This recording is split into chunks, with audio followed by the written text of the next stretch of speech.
that make us behave in like really antisocial and like anti-intellectual ways. And I think your practice that you just described is very healthy. It's like you're setting up a new incentive system for yourself. You're saying, actually, my viewers really like appreciate it when I admit that maybe I was wrong about something, or maybe it's a little bit different than I thought before. My opinions change, not all the time, but periodically.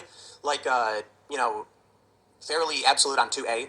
I used to be like, well, there's got to be some things we can do. We need to have conversations. There's urban versus rural, and now I'm just at this point where I'm like, everybody gets guns. Government should be giving guns away for free. Give everybody guns. I'm half kidding. I do argue, and this is important, why the government should give away free guns is that the right never fights for anything. And they say, a lot of the conservatives are like, it's because we don't think the government should be providing these things. And I'm like, well, here's the imbalance. The left will demand universal health care. They'll demand government do things for them. And then all the conservatives will do is say, no. Conservatives never actually advocate for things on their own, within reason. It doesn't have to be about giving someone something, but I'm actually taking this from Michael Malice. God, we quote this guy too much. But he said the left demands universal health care, the right doesn't demand universal gun access. But I will say the real argument is, where are the Republicans coming out and demanding a repeal of the National Firearms Act? Where are the conservatives coming out and saying, we don't want the government to do things, we want to reduce, they don't do that.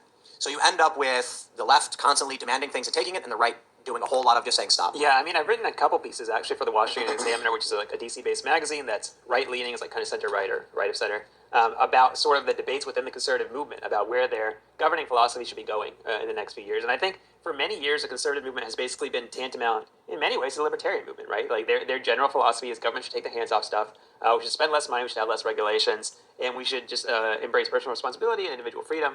I think there is a rethink happening about that in many parts of the right now. It's not a dominant philosophy. It's not something you'd see the McCarthys and McConnells of the world embracing, but I do think you're seeing some people in the Senate and the House, and a lot of people on the intellectual right starting to say, hey, look, we can't really respond to the collapse of the family by just talking about another tax cut, right? Like, right. It's not that you should never cut taxes, you should never deregulate anything, but there has to be kind of a broader kind of social and political and economic agenda than I think just the libertarian mottos. And it's really interesting and kind of what you just said about guns, because I think one way that gun policy may be different in some parts of the world is that they, like gun ownership in a place like Switzerland, right? Like people, it's not super unusual to like have like training for your firearm, to have a firearm. They often keep them locked up, or they keep the ammunition separate or something, but like they don't necessarily see it as antagonistic to gun rights to have the government involved in it at some level. Whereas here in the U.S., the debate's very polarized, where there's some people who just absolutely hate guns and don't think anyone should own one. And then there's other people who just, they think everyone and their mom and their baby should own a gun, but like they aren't necessarily saying, okay, the government should put together, a really cool training course and give it to kids when they hit high school in this rural area where a lot of people own guns, and like actually get people's buy-in and confidence, and get like people who are not gun enthusiasts thinking, okay, there's a way they can use these things safely, and there's a way we can make sure people have access to them and good training and so on and so forth. Yeah, the gun thing, I think, is one of the most glaring examples of the media lying and having no idea what they're talking about. And so, like, very early on in the gun debate, I just would do basic research as a journalist, and I started to learn more and more and more about how, wrong the media was. And they're still wrong to this day. Constantly saying things that make no sense, advocating for the ban of things that don't do anything. The example I love to give is that in Maryland, the M1A is banned as an assault weapon, but the SCAR 20S is not. And for people who know anything about guns, you'd probably be like, that's a weird thing to do, because the M1A it's a great weapon, but the SCAR 20S is more customizable, adaptable, easier in a lot of ways, I suppose, but just more modern and better. And I guess depending on who you ask, some people might like the M1A. But the fact of the matter is, this is what you get from media disinformation. You get policies that make no sense, and you get the escalation and the indoctrination. So actually, taxes are a really great idea. We talked about taxes quite a bit. I think, Ian, you were the one mentioning that like early on, the first income tax was like 2% or something. Oh, I don't know the number. I think we were having a conversation a while ago, and you were like, initially the income tax was going to be like, it was only for the rich, and it was only supposed to be like 2%. And they were like, it's just the rich, it won't affect you. And now here we are with like 35 to 45% total taxes, not just income tax. Like I think they say the average person will pay 45% of their income in taxes when it comes to sales tax, property tax, gas taxes, whatever, food, sales, all that stuff. And it used to be none. But what happens is they'll come out and they'll say, we just want this teeny bit. You give them an inch, take a mile. That's why the gun rights advocates in this country are adamant about giving nothing away, because they know that it's just chipping away at the block, and eventually it's all gone. Did you look it up? Or? Yeah, it was 3%, 1861 President Lincoln. And that eventually, I believe, got repealed to later get recreated by the Federal Reserve in 1914, I think? 1913? Something like that. Yeah, I mean, one of the issues where this headed up was school shootings, right? Like people, I think we had some very high-profile school shootings in the United States. Columbine in the 1990s, we had Newtown and Parkland. It's really shocked a lot of people's conscience. It was heavily covered in the media. And I think it produced a policy response that was very well intended. I think people were legitimately scared for their children. But now I looked it up, and like a majority of states, I think around a majority or at least half, actually requires students in schools to do school shooting drills. Like, off the top of your head, do you know how many students die every year in a school shooting? What's the number? It's 10. It's around 10 on average, right? It's like, and how many students are there? must be 70, 75 million, something like that under 18. Yeah. So, school shootings, of course, are tragic, but what's the impact of having, tens of millions of kids, hiding in the hallways, under desks, being in kind of a war posture, right, within their schools? Even Everytown, which is one of the gun control groups, did some studies on this and found that increased anxiety, increased depression, and now they're advocating for reform, saying we shouldn't be doing, all these all the time, because I think it was a knee-jerk reaction to a highly charged issue. And I think that we've seen a lot of that during COVID-19 as well, which is where people, I think, one of the phrases that comes to mind is better safe than sorry, right? You can't overprotect someone. But what I always say is, like, if you're overprotecting people from one thing, you could be underprotecting them from another thing, right? If we install all these measures on children against something which they almost completely unlikely they'll ever face it, we may be underprotecting them against things like anxiety, depression, long-term kind of suicidal tendencies, all kinds of cognitive distortions about fear of things that really they shouldn't be all that afraid of. We're not if you think entirely about protecting a population from one thing, you can underestimate the risk from all sorts of other things. And I think reframing it that way might be one way for us to be able to rethink some of these, like, overreactions to some of these threats that we face historically.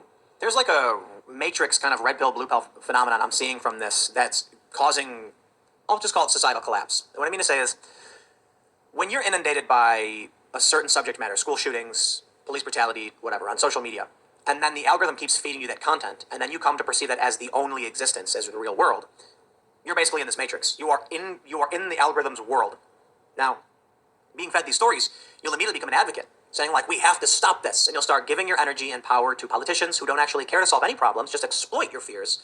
And then there are people who are sort of awakened to this, right? So the blue pill, red pill, you're in, and I hate the political red pill, blue pill thing, but I mean quite literally, like, there's an algorithm at play on social media crafting a world for people that makes no sense, because they click on police brutality and the algorithm says, let's give them more of that. It's good for business for the company that they're on the website more, so let's do more algorithmic content feeding. And then there are people who are just like, I'm sick of the algorithms.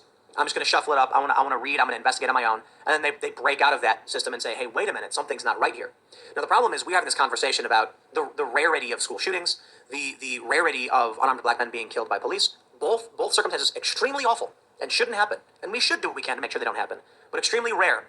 So for us to put, 70-something million kids through school shooting trainings, because you said, what do you say, 10 will die? I think on average it's 10, and maybe a little bit more some years than others, but generally speaking, more kids die in pool drownings or in some kind of drowning. Like, swim lessons would be more useful for children than school shooting drills. But see, here's what happens. The people who live in the matrix, in this algorithm, or this media narrative or clickbait, rage bait, grift, or whatever, start voting for policies based on a fake worldview that was fed to them to make money. And that's why I think it's gotten so substantially worse, to the point where it's like, we feel like we're at each other's throats. There was literally a shootout this past weekend. One of the, a Proud Boy got shot. They were shooting at him, and he took a bullet in the leg. It was, I don't know if he was a Proud Boy. It was the guy Tiny. I thought he was Patriot Prayer, but people are saying Proud Boy. And there was a shootout a couple weeks ago in Portland as well, where thankfully nobody got hurt. But what happens is, you have people who will vote, who will run for office, and it's not just like you live in a matrix where there's an overseer keeping you in the matrix, like people believe if they saw the movie. No. The people who are running the matrix live in it too. The people who are taking the blue pill, who believe that there's like it's a pandemic of police officers going around hunting down black people, they run for office based on that, and then try and pass laws based on that. You try and tell them it's not real, and they'll snap at you. They'll call you a Nazi, a fascist, all right. They gotta protect that worldview. I don't know how you break out of that. I mean, look, the other day, something I've been writing about is basically pandemic responses across the world. Because one thing I noticed is that the U.S. response when it comes to children is very different than most of the world, most of Europe, Australia, New Zealand. We're requiring masks in most school districts in the United States, even for children who are 4 or 5 years old, 6 years old, which actually is much more conservative than what the WHO recommends. It's more conservative than what the European health agencies are talking about, or most of the Australian districts. And, to buttress my argument, I just put out a basic graph from the CDC showing that child mortality, child deaths from COVID-19 are very, very small. They're a very small percentage. They've generally been the same throughout the pandemic. And, the instantaneous response you get to that is that you're minimizing the deaths of children, right? Literally posted the facts straight from the CDC showing the context of this. And I think that, part of it is that I think once you've adopted the activist mindset or the moralizing mindset, you have one goal in mind. And that goal, of course, is protecting children from COVID-19. It's a totally understandable goal. But at the same time, when you're not getting the whole picture, you're not looking at all the other possible ramifications of keeping kids in this crisis mode for basically forever, and you're not considering the points of view of other people in the world who are not doing that. In British schools, they're not doing that. In Australian schools, they're not doing that. They're using largely rapid testing, social distancing, some vaccinations at the higher level, like 16 and 17-year-olds maybe are getting vaccinations, but they're not having toddlers running around in masks for the most part.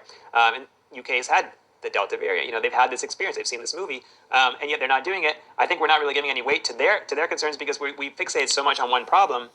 And that, I think, is really, you know, not only is it corrupting journalism, it's corrupting society, because I think we need to be well-rounded people, right? A bird can't fly with just one wing. You got to have two wings, right? You got to be able to understand things from more than one point of view, and you have to be able to look at more than one problem in society, because I think we've created a lot of problems for ourselves by not doing that. I think things like certain kinds of overparenting, certain kinds of overscheduling children. You know, I talk to kids these days about like what they do. I do some community work with children, and I talk to like some kids about, you know, what's their summer like, and they're saying, oh, you know, I go to band camp, then I'm at, you know, algebra class, and blah blah blah. They have a full schedule. They're busier than I am during their summers, right? That's a huge change in society, you know, generational change versus what it was in the 1990s or early 2000s. And, you know, maybe there's some positive benefits for that. Maybe there's some drawbacks, but we have to be able to look at both sides of it. Otherwise, we're only seeing half the world. And we could be missing a lot of threats to our children if we continue to address, or threats to anyone else, if we continue to address social problems in that way. Perspective. The difficulty is the hysteria. There's money to be made for the media. When a shooting happens, the media says this is big, run it. Look at. I don't know if you saw the Project Veritas expose where they had the CNN guy being like, you know, we just run the COVID death tracker because it plays well. You know, he's like, it was gangbusters for the ratings. That's what they're thinking about, and it